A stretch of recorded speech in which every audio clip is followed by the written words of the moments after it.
I'm going to be very vulnerable here and share some very personal feelings that I have about my spiritual journey and my spiritual awakening, and just how lonely it is and how isolating it can be, in hopes of connecting with you more, in hopes of bringing us closer together. So if some of the things that I say in this video are going to trigger you or trigger some people, that just will further prove the point of this video of how lonely it is to be on this spiritual journey, because no one gets you, no one understands you, no one truly relates to what it is that you're going through. So it's really hard to feel understood, okay, which can be very lonely. And at the end of the video, I'm also going to be sharing with you 5 powerful things that you can do to stop feeling so lonely on the spiritual journey after having had a spiritual awakening. So stay tuned till the end. So this video will resonate with you if you have had a spiritual awakening, you feel completely connected to yourself, to the universe, to a higher power. You live a spiritual life, but you feel deeply disconnected from the world and from other people. Or you feel lonely, okay? You feel like you're not understood, like people don't get you, like people don't understand what you're going through, your lifestyle, the way that you live your life, the way that you think. You feel like you don't belong in this world, you don't belong in this society, you just don't fit in. You feel isolated, you feel alone, you feel like you want to escape. You feel like, why the hell am I here on earth? Okay, but you have to be here. You have to be here. So I have felt this way for a very long time. I had my spiritual awakening 10 years ago, and this is something that I have dealt with over the years. And I actually don't really share my spiritual awakening story or tell people that I've had a spiritual awakening with people anymore. I only share it with people who are super close to me and who would genuinely show care and understanding. And of course I share my things on this channel and my website. That's why I created this space where I can just be free to be myself. But in the regular world, I'm definitely more selective about who I talk to about this, because I have found that whenever I share with people that I had a spiritual awakening, there's an immediate trigger for people. People immediately get triggered and they just feel like, oh, she thinks she's better than us. Oh, she thinks that she's so spiritual. It's usually met with judgment or some sort of defensiveness, or just this feeling like they feel suddenly less than, or they think that I'm trying to make them feel less than, and that I think that I'm so much smarter, wiser, more spiritual than them. And then now there's this competition, between us, when really all I'm trying to do is just share my soul, share my truth, and share what I've gone through to be heard and understood, okay? But somehow people don't respond in that way.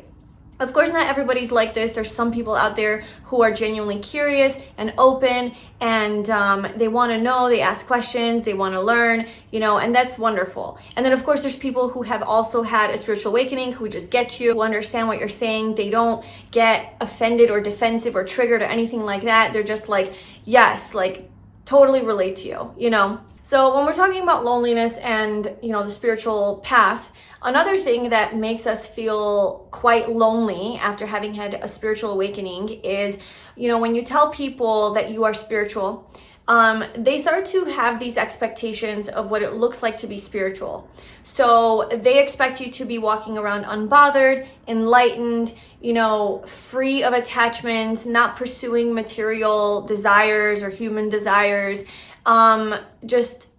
they expect you to be a certain type of person. I feel like I have to almost prove to them why I am spiritual so that they believe me. Like I have to there's some sort of performance that I have to do so that they say, check, okay, she is confirmed spiritual. And so it's like, who the fuck are you? Like, you don't know what it means to be spiritual. Like, you're obviously not, on this path. And so you're over here determining and deciding and judging whether or not what I'm doing is spiritual based on your outdated misconceptions about spirituality. Okay, and I'm over here trying to prove to you that I'm spiritual. Who gives a fuck what these people think, okay? They don't know what you have gone through. They don't know what you feel inside. They don't know your connection, okay? They don't know the lens through which you view the world. So who gives a fuck about what these people think about you? A truly spiritual person would not judge you when you tell them that, you're spiritual, you're on this path, you've had an awakening or whatever. Like, they would be curious, they would be inspired maybe, they would be wanting to learn about your journey, they would want to connect with you and relate. Like, it just would not be met with that kind of energy. So at the end of the day, who are you trying to impress? Another thing that makes it quite lonely to be on this spiritual journey, I feel, for me, is just not feeling understood. And not understood as in a personality, not being understood as in wow, this earth plane is dense, hard, and heavy, It is very, very difficult, I think, to live on earth being, spiritual, because you see the truth, right? You see the truth of the world, you see the state of the world, you see the injustice, you see the greed, the competition, the narcissism, the selfishness. You have to go to work and get mistreated.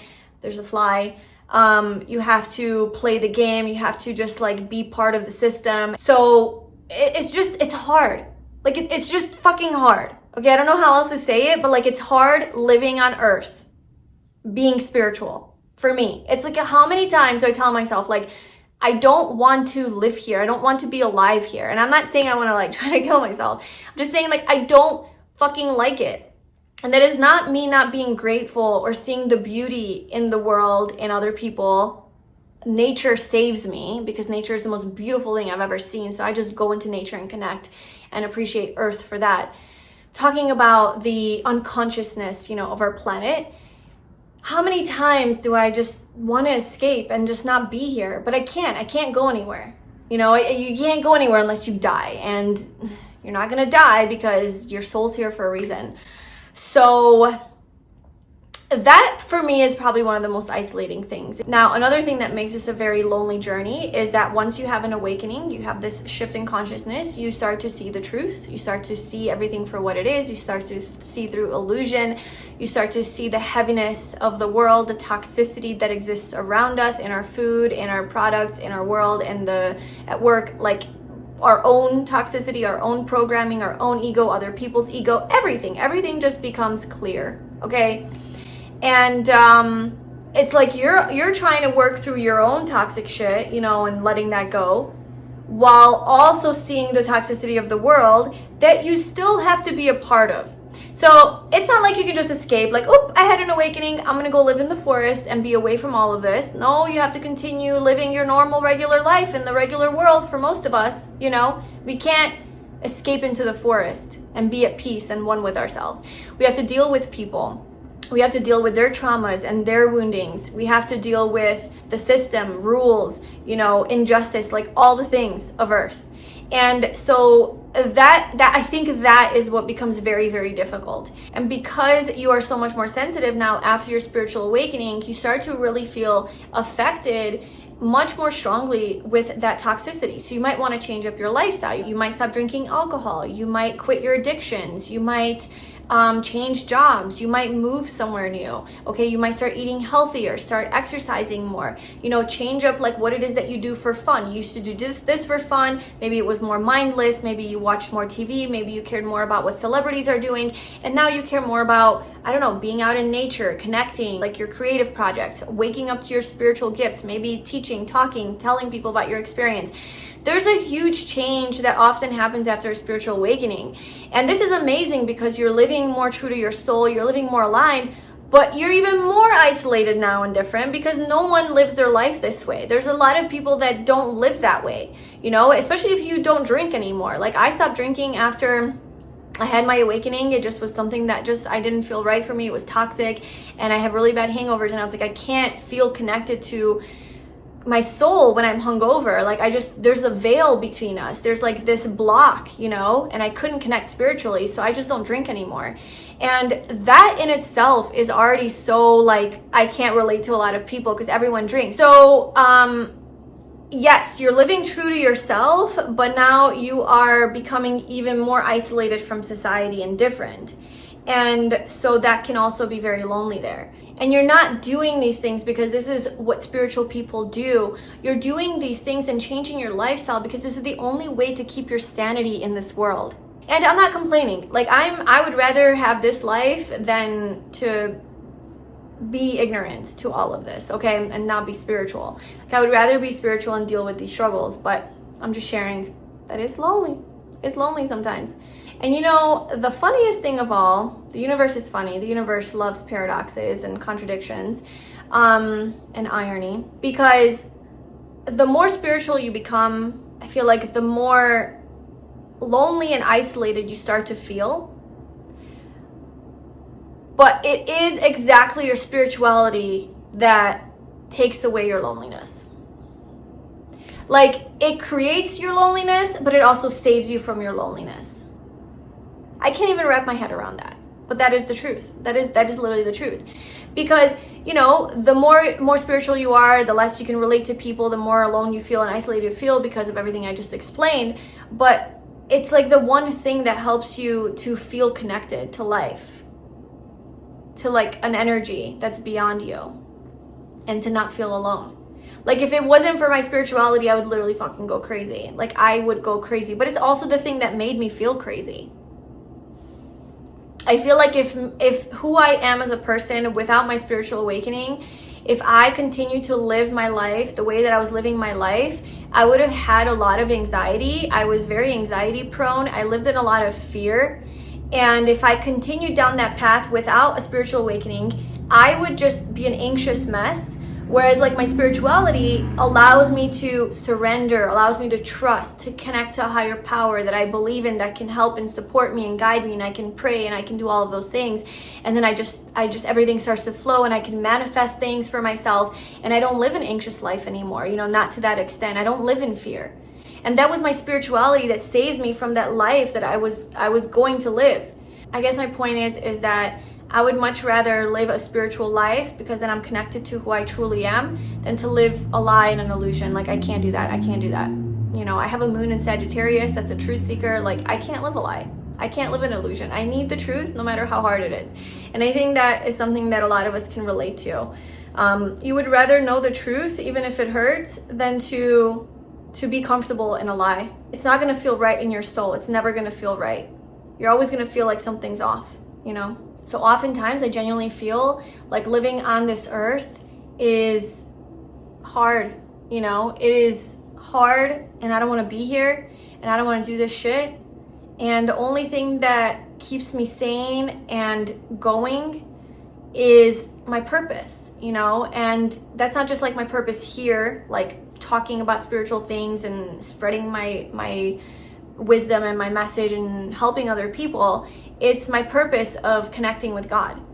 You know, it's finding solace and connection with God, the universe, the divine, my soul, whatever word you want to call it. That connection is what keeps me going. It's the purpose that I have on this earth. If I didn't have that, life would be empty. It would be meaningless. It would have no purpose for me. So I'm grateful. I'm grateful for my spiritual awakening. I'm so grateful for my spirituality. As hard as this journey is, it is the one thing that keeps me sane. It keeps me grounded. It keeps me whole. It keeps me not alone, not feeling alone. The irony. So with that said, I am now going to share with you 5 things that you can do, shifts that you can have in order to not feel so alone after your spiritual awakening. So number 1 is to understand that you belong here. You do belong here. You are here for a reason. There are no accidents. You are not here by accident, okay?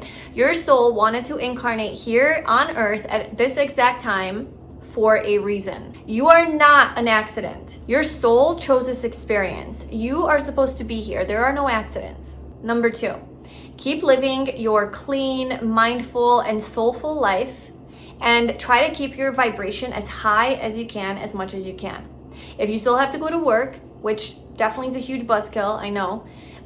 You work for a corporation, you work for the system, you work for other people, most likely you see the bullshit, right? Okay, you probably maybe get treated unfairly, there's no justice, like there's narcissism, like whatever, competition, all the things. That could be really hard for you. And either integrate your spirituality into your workplace, okay? So bring gratitude, the practice of gratitude, presence, and surrender into the workplace so that you can cope.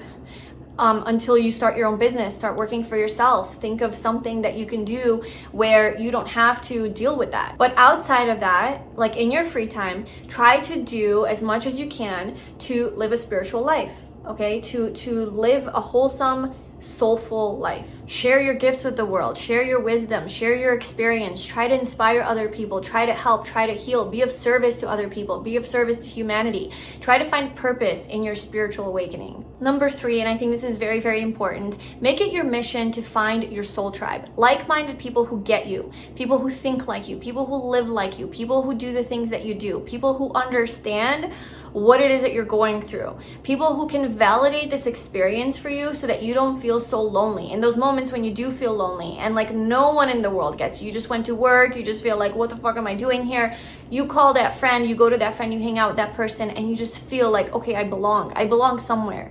Okay, this could also be online communities. You can find my channel here, or like there's so many communities and channels out there who, you know, talk about this stuff, people who are going through this. Just like watch those videos and try to feel connected to that, you know, connected to that person. You can join specific clubs or classes or groups where, you know, people who are like you hang out, and you can just feel more connected and less alone. Number 4, and probably the most important, is to accept and make peace with the fact that the world, for the most part, will most likely never understand you and validate you and give you that fulfillment that you're looking for. So this is where you have to make it your mission to validate yourself and make that be enough for you. You are spiritual. You are awakened. You do live a soul-aligned life. You have a lot of wisdom. You have a lot of spiritual gifts. You are amazing. You are valuable. No, you don't think you're better than everyone because you're spiritual. You're just genuinely trying to help other people, trying to inspire other people, and you just want the best for everybody.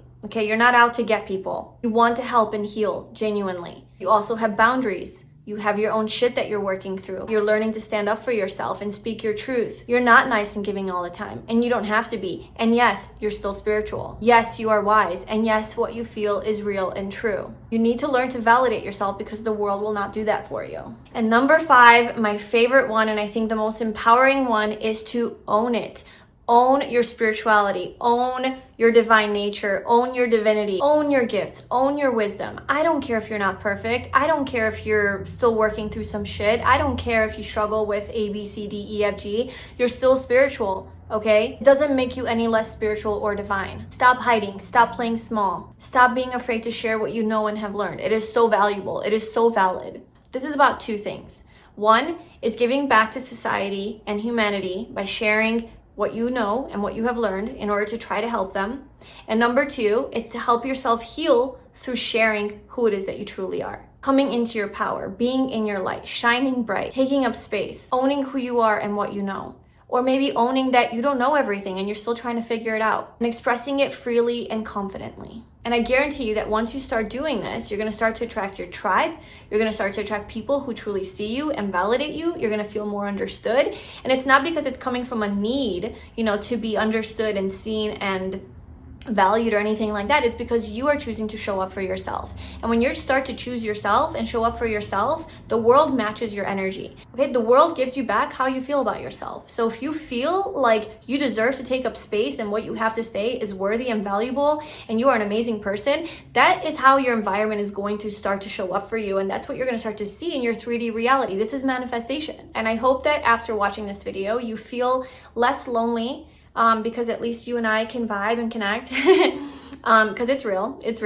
But just knowing that there are solutions, okay? You have free will, you're an empowered being, you can create the life that you want to create, and you can attract all of the soulful connections that you desire, okay? There's just certain things that you have to do. So I really hope that you found this helpful. If you'd like to purchase my manifestation candles, book a personal tarot reading with me, or check out my other products and services, I will leave the links to that below. Thank you so much for being here. I'm sending you so much love. Bye.